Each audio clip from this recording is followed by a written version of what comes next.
Okay, let's dive right in. We need to talk about a critical update coming from the highest levels of national security.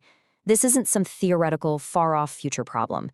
This is a story that's happening right now, and it's about to fundamentally change how we all think about artificial intelligence. So where's this all coming from? It starts right here.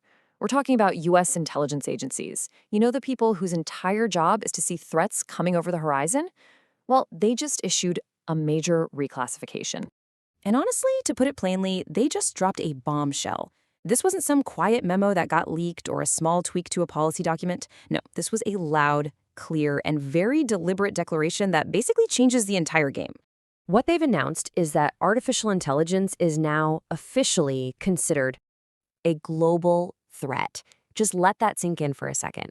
AI has officially been put into the same category as things like nuclear proliferation, global terrorism, and rogue states. That is a massive, massive escalation.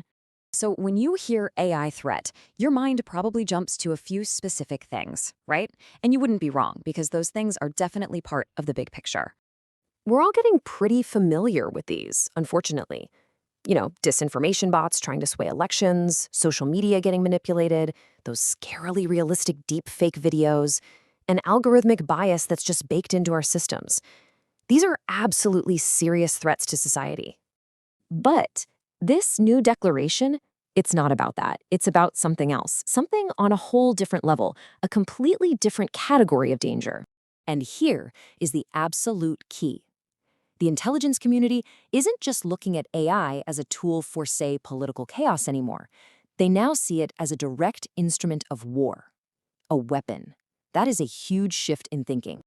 So to really get this, we've got to break down the two words they're using here, strategic and combat. Because when you put them together, they paint a brand new and, frankly, much scarier picture of what we're facing. Okay, first, strategic. In this world, strategic doesn't just mean important.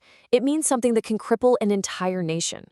We're talking about AI systems that could be designed to take down a power grid, collapse a financial market, or slice through military communication lines. Basically, attacks that could destabilize a country without a single shot ever being fired. And second, we have combat. This is the part where AI stops being just a tool in the background and becomes an active player on the field. It's no longer just software helping a human analyze drone footage. This is the AI, by itself, identifying a target, deciding to engage, and carrying out the strike. This really lays it out, doesn't it? On the left, that's the old way of thinking. AI is a helper. But on the right, that's the new reality we're in. AI as an actual combatant. It's not just a feature anymore. It's a core piece of how modern war is fought. So what happens when you smash these two ideas together? When you have a strategic threat being used by a combat AI? Well, you get something new. You get the beginning of a whole new era of conflict. This combination is exactly what military experts have been warning us about for years, but it's not theory anymore. It's here, and it has a name. Silicon warfare. I mean, the name says it all, right? A war fought not by people, but by processors. A conflict that happens at the speed of light, where algorithms are locked in this high-speed, deadly dance with each other. So how would this even work?